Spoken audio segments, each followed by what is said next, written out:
Earlier this spring, I had the extraordinary privilege of traveling to the Vatican with the delegation from the National Constitution Center, including Archbishop Perez, to present the 2026 Liberty Medal to His Holiness Pope Leo XIV. It was a remarkable trip. We came as a multi-faith group of civic leaders representing an institution grounded in the American constitutional tradition and committed to advancing civil dialogue across differences. In that setting, the principles at the heart of our work, freedom of conscience, human dignity, and the responsibilities of self-government, felt both deeply American and broadly shared across traditions. But before we hear directly from His Holiness, I'd like to share a brief look back at that unforgettable day at the Vatican.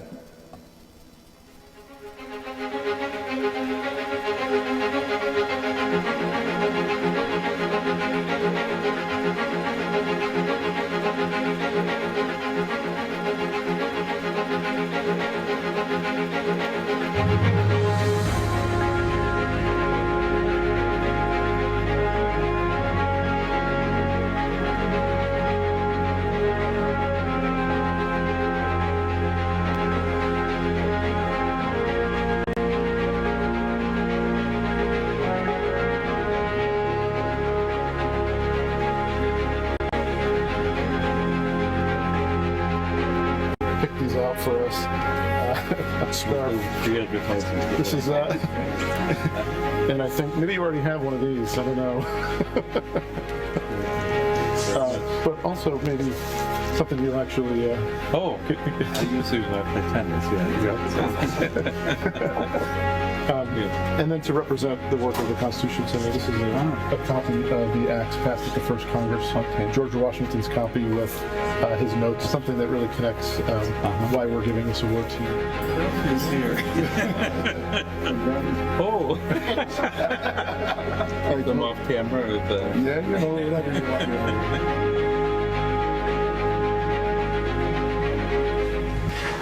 From Chicago to Villanova, from the missions of Peru to the chair of St. Peter, you have dedicated your life in pursuit of human dignity and underscoring the vital role of religious liberty, of freedom of conscience. And so it is our great honor to be with you today. We are so humbled to be able to share with you this wonderful recognition. Thank you.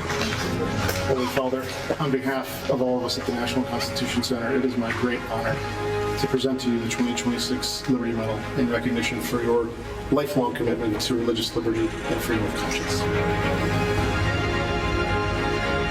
I would just like to recall the words signed by the founding fathers of the nation 250 years ago in Philadelphia in the Declaration of Independence, when it said that we hold these truths to be self-evident, that all men have received fundamental rights from our Creator, and they include life, liberty, and the pursuit of happiness.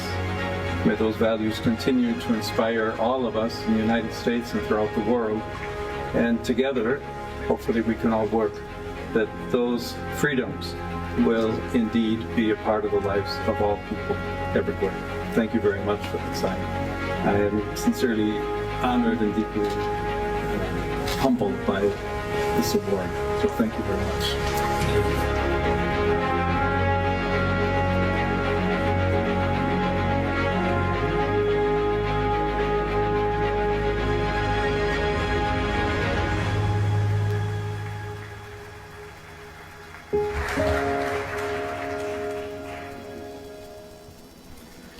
Thank you. Today, we honor Pope Leo XIV because his ministry has embodied the values at the heart of the Liberty Medal: a deep respect for the dignity of every person, a commitment to freedom of conscience, and a belief that faith can be a force for civic renewal. As America commemorates the 250th anniversary of its founding, it is especially meaningful that His Holiness joins us live from the Vatican to address the American people. Ladies and gentlemen, it is my great honor to introduce the 2026 Liberty Medal recipient, His Holiness Pope Leo XIV.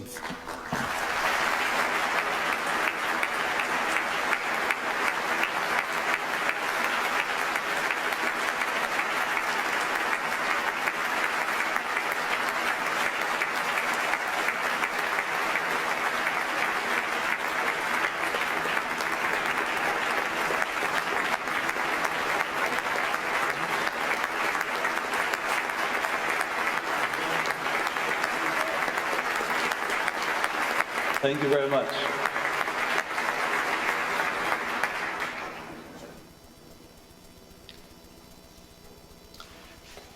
Dear friends, I am honored to accept the Liberty Medal of the National Constitution Center in this year that marks the 250th anniversary of the founding of the United States of America with the signing of the Declaration of Independence on July 4th, 1776. On the eve of this momentous occasion, I offer a warm greeting to all those assembled at the National Constitution Center in Philadelphia. As a son of this great country, founded by courageous men and women who dreamed of liberty and of a better life for themselves and for their children, I join you in asking God's blessings upon America's future, that the lofty ideals enshrined at the beginning of the Declaration of Independence may continue to guide the flourishing of the nation in unity, justice, and peace. From our youth, most of us have admired the eloquence of those words, with their resounding appeal to the law of nature and to nature's God as the basis of their assertion that all men and women are created equal and endowed by their Creator with certain inalienable rights, including the right to life, liberty, and the pursuit of happiness. While couched in the language of the Enlightenment, that claim is ultimately grounded in an understanding of the human person, inspired by the great biblical vision of man and woman being created in the divine image. It is indeed here that we discover the basis of human dignity, dignity which precedes the establishment of any state and whose custody constitutes its very purpose. In these past 250 years, for so many peoples throughout the world, it was the firm resolve to achieve the noble vision of the nation's founders that made America a byword for freedom, as the country opened its doors to successive waves of immigrants, enabling them and their children to play their part in shaping the future of the nation. It was this same love of freedom that inspired the United States in the darkest hours of the last century, at the time of the two world wars, to look beyond itself and at great sacrifice to champion the cause of freedom beyond its own borders. As every American knows, however, the path to building a society that would embody those high ideals of liberty and justice for all was not always easy, and in many respects is still a work in progress. Indeed, the effort to realize this vision is one that must be taken up anew in each generation and in the face of ever new challenges. Today, as we look to the future, this historic anniversary presents us with the opportunity to reflect once again on the nation's founding principles in the hope that America will remain ever true to the dream that has earned it the title of land of the free and home of the brave. First right enshrined by the nation's founders was the right to life, for no one who is deprived of life can enjoy liberty or pursue happiness. A country's vitality is deeply tied to the value it affords to human life in every form and condition, acknowledging the dignity endowed upon every human person by virtue of their very existence. The inherent worth of every human life has led the noble hearts of generations to praise the marvelous works of the Creator and stand in reverence before so precious a gift. Indeed, it is precisely this reverence that we must continue to cultivate, one that sways the hearts of individuals and inspires laws that recognize and safeguard the gift from the moment of conception to natural death. Reverence, too, will aid us in discovering that we are guardians and stewards of those entrusted to our care. In this regard, the moral greatness of a nation is manifested, above all, in its capacity to support, protect, and cherish the lives of all, especially the most vulnerable and those whose worth is questioned.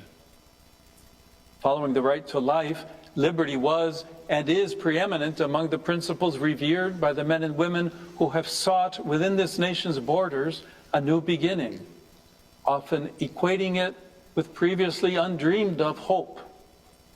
Though frequently understood as the ability to act as one would like, authentic freedom runs much deeper. It is founded upon the human person's capacity to know the truth and adhere to what is good, even at great cost. A sacrifice well known to many who have labored to shape this country. The desire for truth and freedom, as well as the very pursuit of happiness, continues to inspire people of all generations to ask fundamental questions regarding the meaning of life, our ultimate purpose, and indeed about God. And it is proper for magnanimous hearts to endeavor to answer these questions with sincerity. These answers inevitably determine the direction which we seek to give to our lives. And America has long championed the religious freedom necessary to follow responsibly the dictates of conscience in this regard, free from fear and coercion, as enshrined in the First Amendment to the United States Constitution. It is this freedom that holds sacred the inner sphere of the person, where convictions are formed and where conscience can guide the decisions made in the intimacy of the human heart. This same freedom also ensures the right of every person to worship according to one's own belief, and of individuals, communities, and associations to give public expression to their faith. In fact, religious freedom gave rise to the American tradition of allowing for interfaith dialogue and interreligious cooperation in promoting the public good and enriching the debates on the great moral and ethical issues that have faced the nation and shaped the course of its history. It is my hope that this tradition will continue to bear fruit in a public discourse marked by moderation, respect for the views of others, and an ongoing effort to find common ground in promoting the cause of peace and reconciliation at home and abroad. The forebearers of this country, men and women of diverse backgrounds, religions, and languages, were able to find that common ground and the strength necessary to pursue a better future. The principles that inspired America's founders, rooted as they are in the truth of the human person, brought them together in a single cause, a common dream. Unity lent strength to that dream, giving rise under God to the United States of America. E pluribus unum, out of many, one. In order for a nation to flourish, it must be truly united. United not by goals bound to momentary endeavors, but by ideals that do not fade with the passing of time. May the principles we have reflected upon today, a shared human dignity, equality, and the rights laid out in the Declaration of Independence, ever be a source of such unity and a guiding light for the present moment and for the years to come. In accepting this award, I therefore pray that this, the 250th anniversary of the founding of this great nation, may be the occasion of a solemn recommitment to these ideals that have made America a country that values peace and prosperity, a country characterized by generosity and nobility of heart. I commend all of you, as well as the future of the nation, to the one who is himself the source of true freedom and lasting peace, the one whose very name is peace. May God bless America. Thank you.